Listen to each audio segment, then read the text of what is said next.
Hiya, welcome to another RiderCamTV. It's me on my own, unfortunately, because we're in lockdown part 2. Bit of a nightmare, but the UK has been locked down for another 4 weeks. I think this is day 4. So I thought I'd better talk about my new crash helmet, which is a Scorpion ADX-1, I think it says, in pearl white. As you all know, we've got K-Bug Tormax helmets, which we use quite regular, and I've had an LS2 Metro Evo, which unfortunately fell apart me on the motorway in Germany, but I fixed it. Really nice helmet. But after just over 2 years now, probably about 20,000 miles in it, it's very smelly, it's very bit grubby, and starting to show signs of wear. So I thought I would get something else. Now, you know that I don't like to go with the flow, and I like to look at other things that are around. And so I saw this on the Sports Bike Shop website, spoke to them about it, asking them about the sizes and how it fits with the LS2 and whether I should go up a size, down a size, because some of the reviews said it you might need to get a different size. And they're really good there. The information they give you is pretty good all the time. And they've got a good returns policy for those who need to keep sending stuff back. So they advised that I would stay with the medium size helmet, which is the one I've got. And they're right, which is a pretty good thing. So again, this is a flip top helmet.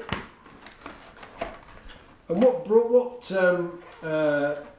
interested me most about this helmet was when you read the blurb on all these things, one of the things that they mentioned was the size of the visor on the front. I mean, you can see it's an absolutely huge visor. It has a sun visor, drop down sun visor, which we'll go into later.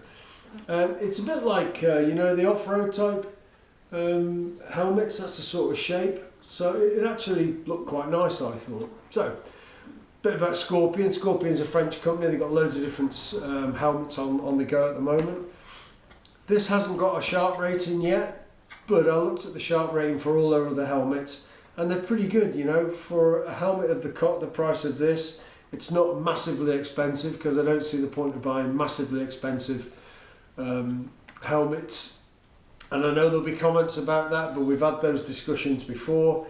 I don't see why you should buy a hugely expensive helmet with say a sharp rating of 3 when you can get something like a K-Bug Tormax got a sharp rating of 5 and it's half the price, or less than half the price, But there we go. Always open to comments, good or bad, and I'm sure I'm going to get them. So let's talk about the helmet. Helmet's a flip top.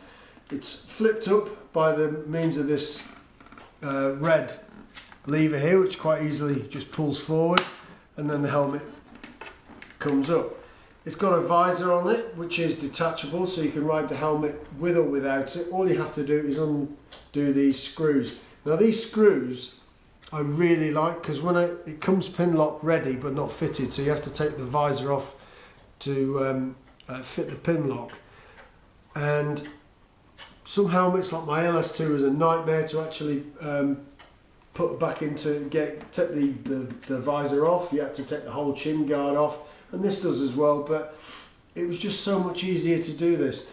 Instead of being a fiddly little screw, which is the part of the demise of my LS2, this is a big chunky, it looks like stainless steel, but it's a heavy screw, and it feels like when you put things in there, it feels like it's actually going to do the job. Just to the right of my fingers here is the sun visor switch, which is very clunky and nice. Makes it feels like it's good. So the visor's nice. Now, one thing I think manufacturers might want to consider, the thoughts of Chairman Mark, is if you're riding on a sunny day, for example, this is a white helmet, there will be a bit of sun reflection. And I think sometimes it might be easier to make that dark underneath, so you don't get the reflection back underneath it. And what I might do is I might just paint that myself, because I have had other helmets that have had these peak visors on, and they work brilliantly. If you haven't got a peak, and you're riding an upright position bike, these are great, because they do actually cut the sun out, particularly the winter sun. What we're riding in now. If you ride all winter, you'll know all about that kind of stuff. So let's talk about the visor itself. It's really easy to lift up.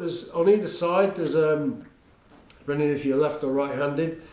On a motorbike, I'm sure you're going to be using your left because the throttle on the right, obviously. But it comes up and it's 3 really easy positions.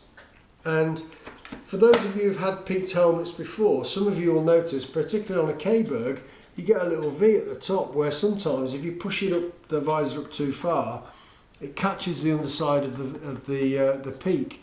But on here, on Scorpion helmets, they put a little bit of rubber there just in case you do that. So that means it protects your visor a bit longer. Fitting the pin lock was really simple. Like I said, it comes up very easily. Take it off, slide the pin lock in, and there was no adjusting required. It was just there, and it worked really well. So the helmet has lots of ventilation. You see on the front here, it looks a bit like a droid helmet, a K-Berg droid. Flick that down into a big, there's a big aperture opens up there. Now I've ridden the helmet a couple of times now, not in the rain, but in, you know, in reasonable coldish weather at the moment, and you do feel a draft that comes up through the helmet.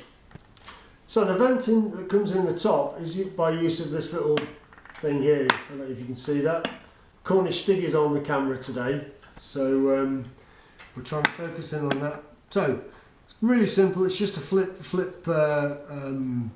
switch if you want, and you can feel the air comes right the way down inside the helmet. It's actually quite, you can definitely feel the breeze. On a K-Berg, for example, there is no rear vents, but on this there are clearly rear vents. They've got this, I suppose if I turn it around that way, you'll see it's like this new shape that everyone seems to be having on their helmets, where it's it's got a fin at the back. Well, this is the rear vent from the helmet, so you can definitely feel there's air coming in there. Now, people always talk about, it annoys me sometimes actually, because when they're talking about the peaks and they're going, oh yeah, the peak vibrates at speed. Well, in all the helmets I've got with peaks and the helmets I have used with peaks, I've never had one vibrate at speed, so you have to question whether you're using the right helmet for the bike. I would say that if you're using a sports bike, this is not the helmet for you. If you're on an adventure type bike where you're sat more upright, you know, perhaps even a pan-European, something like that, then this is an ideal helmet for you, for the reason, as I've explained about the peak. You know, if you imagine if you're sat in an upright position, this is the position that the bike helmet would be. If you're on a sports bike, your helmet is typically tipped in that way, and you're trying to see out of this area here, so it's not the right helmet for you, definitely. And you know, if you're riding that fast that the thing vibrates, you need to be questioning whether you should be riding that fast anyway. So let's crack on. Enough from Mr. Mark's whinging. So inside the helmet now, open face helmets, people say, oh, it's really noisy, they're really well, they are noisy because there's a lot going on. There's all these spaces here where wind can get inside. It's going to cause noise. However, on a lot of helmets, this space here is usually quite baggy. Now, I've tried this helmet and it is very, very snug. Okay, it will expand, and the helmet does come in 3 shell sizes, so you know it's not just like, for example, in a K-Berg it's one size shell helmet and it's the pads that are different. This is actually a different sized helmet for large, medium and small, so it works quite well. But this is very, very snug, and I would say that for a helmet that's not as expensive as some of the more, you know, the very expensive helmets, this is a very quiet helmet. The liner is completely washable and removable inside, and it's got the standard chin connector, which is just, you know, quite simply do that and pull it out. It's very good. I've fitted my Interphone Tour comms Bluetooth headset inside here, and you'll notice if Cornish Stig can get in here with the camera. Come on in, Cornish Stig. Okay, it's not very good, it's not very well lit. The earpieces fit inside there, and the sound you get from the helmet is very good. It's not it's not muffled or anything like that, because on some helmets the speakers are way away from your ears and they're hard to hear. These are quite up close, and there's just a little piece of material covering it so it doesn't deaden it anymore.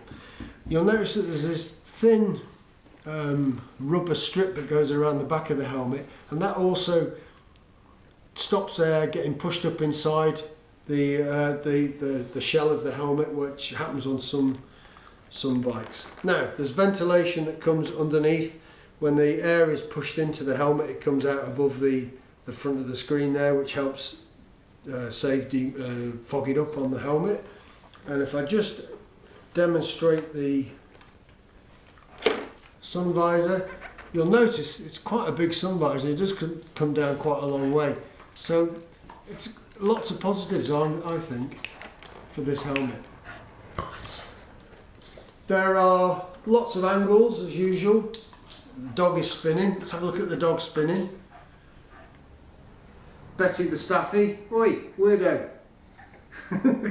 Okay, so lots of angles on this helmet, but there are flat areas where you can put your Bluetooth headset. I don't think there's anything you can buy that's integral for this. You know, if you have your GoPro camera on the top, when you lift the helmet up, it'll still be able to fit there quite comfortably. I use a Ghost camera, and all I've started doing, rather than stick the Ghost camera using the 3M tape to it, I just put a bit of Velcro there and stick it that way, then it pulls off on and off really easily. So I've been out and ridden it. It is tight, I've got to tell you that. It's the first time I wore it, I was thinking, well, this is a bit tight, but the second time I wore it, you'd actually feel that the sponges inside the helmet have given a little bit, and so it was a lot more comfier. Do I like the helmet? Yeah, I love it. Is it quiet? Yes, it is. Is this the helmet to ride on an adventure type bike? I think it is. So I can't really say much more about it. If you like this video, give us a thumbs up. Sorry Toby's not here, but he'll do all that wizardry stuff. Thanks to the guys at Sports Bike Shop for sending it down so quickly. And if you're in lockdown, remember, only essential journeys. Give us a thumbs up. See you soon.